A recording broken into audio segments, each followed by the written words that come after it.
The sheer scale and compartmentalization of the residence provided distinct psychological spaces, influencing who knew what and when.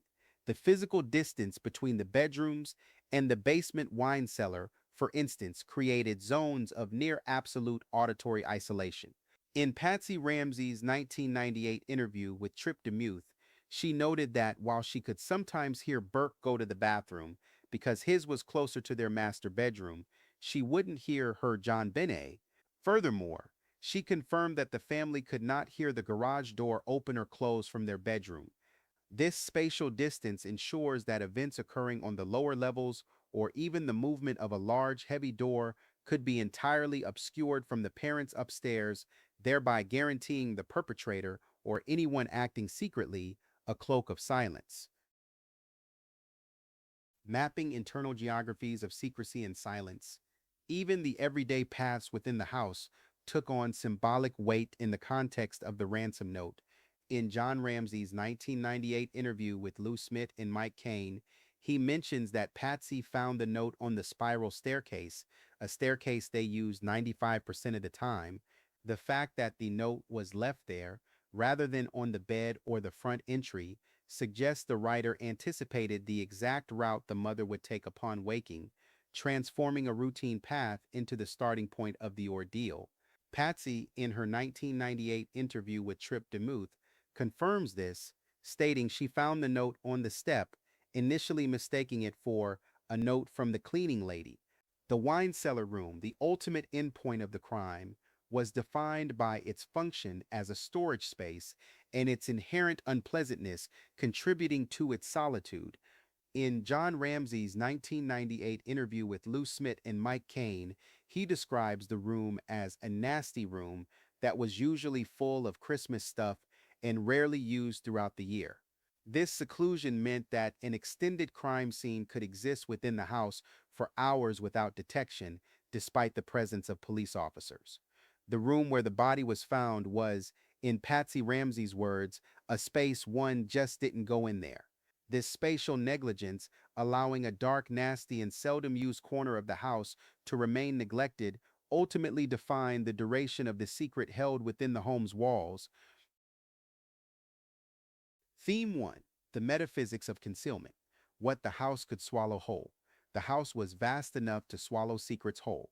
The layers of walls and flooring acted as a physical barrier to truth, ensuring that the quiet order of the upstairs bedrooms remained undisturbed, while the chaos played out in the dark, forgotten corners below. When we think about this concept, we're dealing with something that goes beyond mere physical space. We're confronting what might be called the metaphysics of concealment. Logically, a house this large creates multiple realities existing simultaneously under one roof. Upstairs, people could be sleeping peacefully, genuinely unaware of disturbance. Downstairs, something unspeakable could be unfolding in a space so isolated that sound doesn't travel, awareness doesn't penetrate, and the physical separation creates what amounts to different worlds. The deductive logic here is stark. If the house could conceal events from police officers who were actively present and searching, how much more easily could it conceal events from family members who were supposedly asleep and unaware? Philosophically, there's something almost existential about a house that can contain such radically different experiences in different zones. It raises questions about the nature of knowledge and proximity. How close can you be to something terrible and still claim genuine ignorance? The philosophical concept of being in the world suggests that we're always embedded in our environments, always in some relationship to what's happening around us, even if we're not consciously aware. But a house this compartmentalized challenges that idea. It suggests that you can be in a space without truly being in relationship to everything that space contains. The walls and floors don't just separate rooms, they separate realities, create pockets of experience that remain hermetically sealed from each other. And when something goes wrong, when something terrible happens in one of those sealed pockets, the house itself becomes complicit in the concealment, its very architecture serving as an accomplice to secrecy. Psychologically, the concept of secrets being swallowed whole by the house speaks to how trauma and guilt get compartmentalized in the human mind. Just as the house had spaces that were separated and hidden, the human psyche has mechanisms for separating and hiding unbearable knowledge. If someone in that house knew something, whether they were directly responsible or discovered something after the fact, the psychological need to contain that knowledge would be overwhelming.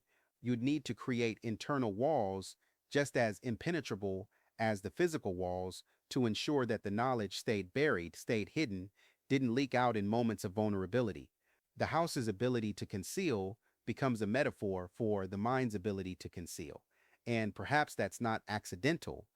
Perhaps the person responsible chose that wine cellar, that forgotten basement room, precisely because it mirrored their own psychological strategy, putting the unbearable thing in a place so dark, so neglected, so separated from everyday life that it could almost cease to exist. From a physiological standpoint, the house's acoustic isolation meant that the normal warning systems we rely on, hearing something wrong, sensing disturbance, being awakened by unusual sounds, were effectively disabled. Our bodies are designed to wake us when we perceive threat, but that perception depends on stimuli actually reaching us. In a house where sounds from the basement simply don't carry to the upper floors, where the garage door can open and close without anyone in the master bedroom hearing it, the body's natural alert system is rendered useless. This creates a physiological vulnerability that goes beyond just being asleep. Even if someone had been in a lighter stage of sleep, even if their body was in a state where it could respond to danger signals, those signals never arrived. Forensically, the wine cellar's isolation and neglect are crucial pieces of evidence in themselves. This wasn't a room that anyone regularly entered or monitored.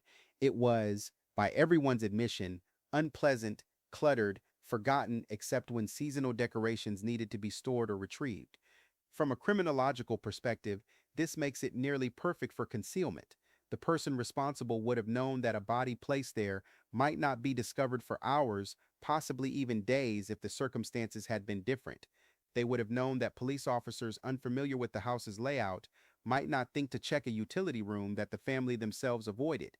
The forensic principle here is that criminals choose locations based on their understanding of human behavior and spatial psychology, and the wine cellar checked every box.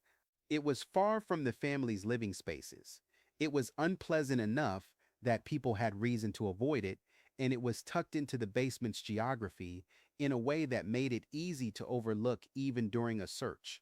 Anthropologically, we need to understand what it means for a family to live in a house where entire sections are essentially abandoned territory.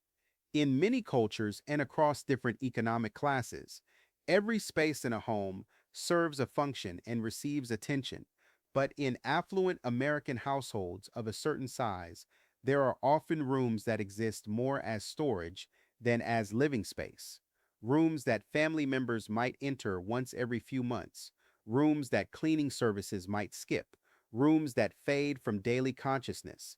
This anthropological pattern of having forgotten spaces within the home creates opportunities that wouldn't exist in smaller, more fully utilized dwellings. It's a function of excess, having so much space that you can afford to neglect portions of it. When we examine this through the lens of criminal psychology, we're looking at someone who understood intimately how to exploit the house's forgotten spaces. The person responsible didn't just know the wine cellar existed, they knew it was avoided, knew it was unpleasant, knew it could serve as a temporary hiding place that might delay discovery long enough to serve whatever purpose they needed. This suggests a calculated use of environmental knowledge, a deliberate choice to leverage the house's own geography against the investigation. But there's also a psychological element of returning something to a dark place, of putting the terrible thing in a space that matches its terribleness. There's almost a symmetry to it, the dark, nasty, neglected room becoming the resting place for the dark, unspeakable act. Whether that's conscious symbolism or just practical opportunism, it reveals someone thinking strategically about space, about discovery, about how to buy time and create confusion in the critical hours after something goes horribly wrong. Let's push deeper into this idea of the house swallowing secrets. The physical reality is that from the moment JonBenet was placed in that wine cellar until the moment John Ramsey opened that door, she existed in a kind of spatial limbo, present in the house but absent from awareness, there but unfindable, occupying space but hidden from perception. Logically, this created a bizarre situation where the Ramseys could be telling a technical truth they didn't know where she was, while that truth concealed a more complicated reality. The house enabled that compartmentalization by creating physical distance between knowing and not knowing, between the site of the terrible thing and the spaces where normal life continued, where police were called, where the performance of searching and grieving could be enacted with what might have even felt like genuine emotion. Theme 2, the ransom note as psychological cartography. Now let's talk about the ransom note and what its placement tells us about knowledge, routine, and psychological manipulation. The note was found on the spiral staircase, not just any staircase, but the one the family used 95% of the time. Think about what that means from a logical standpoint. The writer of that note knew exactly where Patsy would walk, knew exactly what route she would take when she came downstairs that morning. This isn't general knowledge about how houses work. This is specific knowledge about how this particular family moved through this particular space. Philosophically, the placement of the note transforms a mundane architectural feature into a loaded symbol. The spiral staircase becomes the threshold between innocence and knowledge, between the world as it was and the world as it would forever be. There's something almost mythological about it. The mother descending into understanding, the spiral itself suggesting a journey downward into darkness and confusion. Whether the person who placed that note was thinking in these symbolic terms or just being practical doesn't matter. The effect is the same. The staircase stopped being just a staircase and became the site of irrevocable transformation, the place where normal life ended and nightmare began. Psychologically, placing the note where Patsy would inevitably find it first thing in the morning reveals an understanding of maternal routine and behavior. The person responsible knew that Patsy would be the first one up, knew she'd take that staircase, knew she'd see the note immediately and react in a predictable way with panic, with the immediate call to 911, with all the chaos that would follow. This suggests someone who could model Patsy's behavior, who could anticipate her response, who could essentially choreograph the discovery to unfold in a specific way. That kind of psychological modeling is usually only possible when you know someone well, when you've observed them long enough to predict their patterns, or when you are them physiologically. Consider what finding that note would do to Patsy's body. The immediate spike in adrenaline, the way her hands probably shook as she picked it up, the way her heart rate would have skyrocketed as she read the first few lines. The person who placed that note understood that they were setting off a physiological bomb, creating a state of acute stress that would compromise rational thinking and careful observation. When your body is flooded with stress hormones, when you're in full panic mode, you don't notice small details. You don't think carefully about inconsistencies. You react, you respond to the crisis, you move into survival mode, and in that state, questions that might have occurred to you later. Why is this note on our staircase? How did someone get in to leave it? Why is it so long? Those questions get bypassed by the immediate emergency. The placement was tactical, not just in ensuring discovery, but in ensuring that discovery happened in a way that would trigger maximum panic and minimum critical analysis. From a forensic perspective, the note's placement is evidence of staging. In genuine ransom situations, notes are usually simple and often left in obvious locations, taped to a door, left on a bed, placed somewhere that can't be missed. But they're rarely positioned with this much thought about the specific route a specific person will take. The precision here suggests someone who wasn't just trying to communicate information, but trying to control the narrative from the very first moment. They were thinking about choreography, about psychological impact, about ensuring that events unfolded in a particular sequence that would serve their purposes. This is consistent with what we know about staged crime scenes. They often contain elements that are too perfect, too well thought out, too precisely designed to be the spontaneous actions of someone committing a crime under stress. Anthropologically, the spiral staircase itself carries cultural weight in American architecture. It's not a purely functional choice, it's an aesthetic one, a design element that signals a certain kind of affluence and taste. The Ramsey home wasn't just large, it was architecturally distinctive, designed to impress and project status. That spiral staircase was probably something Patsy pointed out to visitors, something she was proud of. And the fact that it became the site of the note's placement adds another layer of violation, taking something that represented the family's social position and taste and making it the instrument of their nightmare. Whether the person responsible was conscious of this symbolic dimension or not, it functions that way in retrospect. The architectural feature that said, look at what we built, look at how successful we are, became the thing that announced the destruction of everything they'd built. The criminal mindset at work in the notes placement is sophisticated in a way that should trouble us. This person wasn't just leaving a note, they were stage managing a discovery. They were thinking several moves ahead, anticipating how Patsy would react, how that reaction would set certain events in motion, how the chaos that followed would create cover and confusion. This is the thinking of someone who understands investigation, who knows that the first hours are critical, who wants to ensure that those hours are consumed with panic and misdirection rather than careful observation. And the placement on the spiral staircase achieves that perfectly.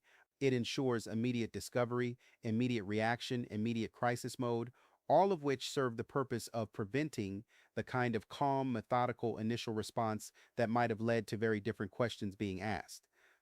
But here's what really gets me about the note placement. Patsy said she initially thought it might be a note from the cleaning lady. Think about that for a second. The family was so accustomed to finding notes on that staircase that her first instinct wasn't alarm, it was casual assumption that this was just another household communication. This tells us that leaving notes on the staircase was a normal pattern in that house, a regular occurrence, which means the person who left the ransom note there understood that too. They knew it wouldn't seem immediately strange to see paper on those steps. They knew Patsy would pick it up as a matter of routine, would start reading before any alarm bells went off. By the time she realized what she was holding, she was already several sentences in, already processing the threat, already past the point where she might have been more cautious about handling potential evidence. The psychological manipulation embedded in that choice of location is remarkable, using the family's own habits against them, exploiting their sense of routine and normalcy to ensure the note achieved maximum impact at exactly the right moment. Theme 3, the spatial dynamics of awareness and the question of who was where. Let's get into the really challenging question that the house's layout forces us to confront. If something terrible was happening in the basement, who could have known and when could they have known it? The acoustic isolation Patsy described, being unable to hear JonBenet's bathroom, being unable to hear the garage door, establishes that this house enabled a kind of parallel existence. Multiple realities could unfold simultaneously in different zones without any awareness bleeding from one to another. Logically, this means that the standard assumption we bring to family crimes, that someone must have heard something, must have known something was wrong, doesn't necessarily apply here. The house's architecture actively prevented that kind of awareness, created conditions where genuine ignorance was possible, even for people sleeping under the same roof. But philosophically, we have to wrestle with what ignorance really means in this context. Is it possible to be truly unaware of something happening in your own home, to your own child, even if that home is large enough that sounds don't carry? There's a philosophical concept called radical doubt, the idea that we can't be absolutely certain of anything beyond our own consciousness. And in some ways, that's what the Ramsey house's layout invites. We can't be absolutely certain who knew what, who heard what, who was aware of what at any given moment. The house creates reasonable doubt simply by existing in the way it exists. But there's a difference between philosophical uncertainty and practical probability. While it's philosophically possible that everyone upstairs was genuinely unaware, we have to weigh that possibility against everything else we know about family dynamics, about parental instinct, about the ways people respond when something in their environment is fundamentally wrong, even if they can't consciously articulate what that wrongness is. Psychologically, the question of awareness becomes incredibly complex when we factor in the possibility of partial knowledge or suppressed awareness.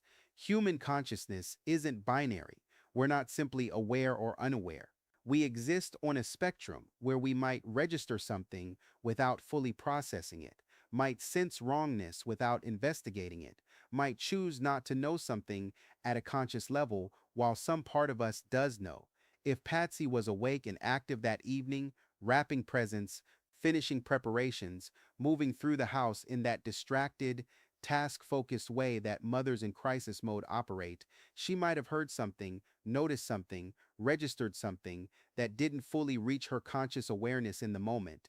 And later, after everything exploded into horror, that partial awareness becomes impossible to access because accessing it would mean confronting unbearable implications.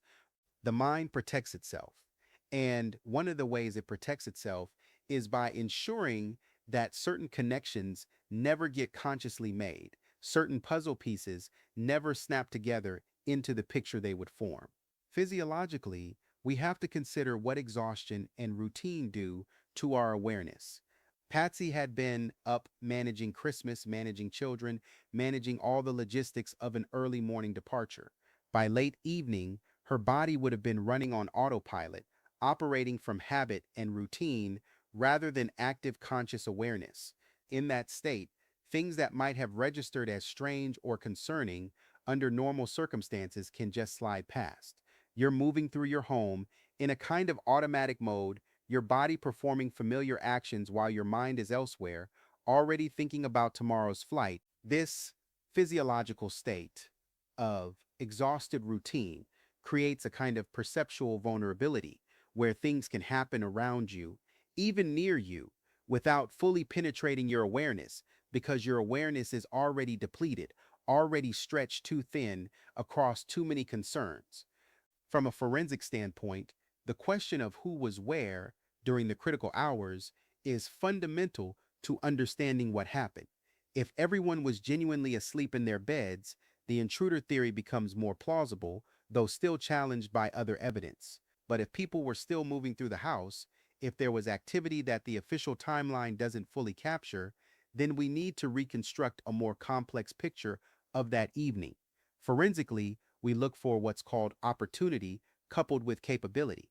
Did someone have the opportunity to be in the right place at the right time?